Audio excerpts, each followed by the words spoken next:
Hello, it's Big Chad, and this is the Trading Encyclopedia Daily Education series on my YouTube at Chad's Trading. Find me on Twitter at Big Chads and Bitcoin Live, where I'm a founding analyst. For today's lesson, we're going to talk about the diamond bottom. Here is an AI overview. Go ahead and read this on your own, of course.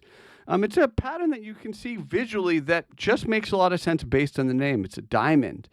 And really what's featured by the diamond is two parts. You have the expansion, where the price is expanding with higher highs and lower lows. You have some volatility in that.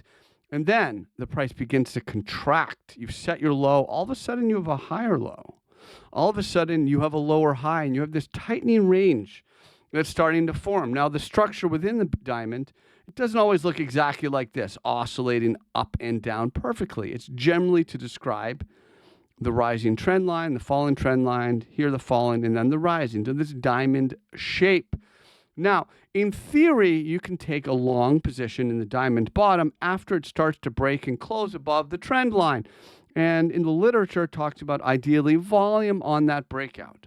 For me personally, and especially with the structure we're seeing right here, I see actually a nice cluster of resistance right around 1395 that you could use as a horizontal level as well. So if you have a horizontal level somewhere nearby where you're starting to break the diagonal, use that horizontal level to structure your risk rather than just jumping in on the diagonal. In my view, if you're going to use the diamond, use it to put you on watch for the break of some type of a reasonably well-defined horizontal level or lower high, right? Because as we know, we're starting to form the lower highs here in this tightening range. So the expansion and the contraction.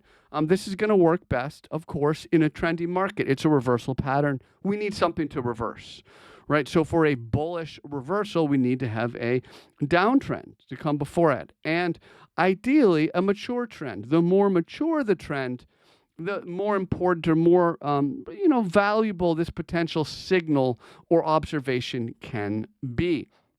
You also want to pay close attention.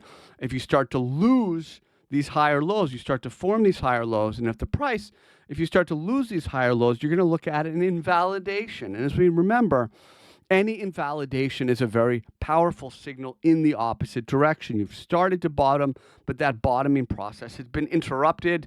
You've lost the higher lows, and now the trend is in big trouble. You're probably going to go much lower. So you can watch the diamond, but don't convince yourself it's definitely going to reverse until you get some type of a lower high break with the declining or descending supply trend here.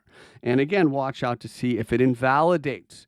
But here's again just the AI overview. You can pause and read this on your own time to get a good sense of it. But this is the diamond bottom bullish reversal, and this is for the Trading Encyclopedia Daily Education series on my YouTube at Chad's Trading. You can find me on Twitter at Big Chads and Bitcoin Live, where I'm a founding analyst. Folks, thank you so much. I hope you're doing well, and I'll talk to you soon. Big Chads out.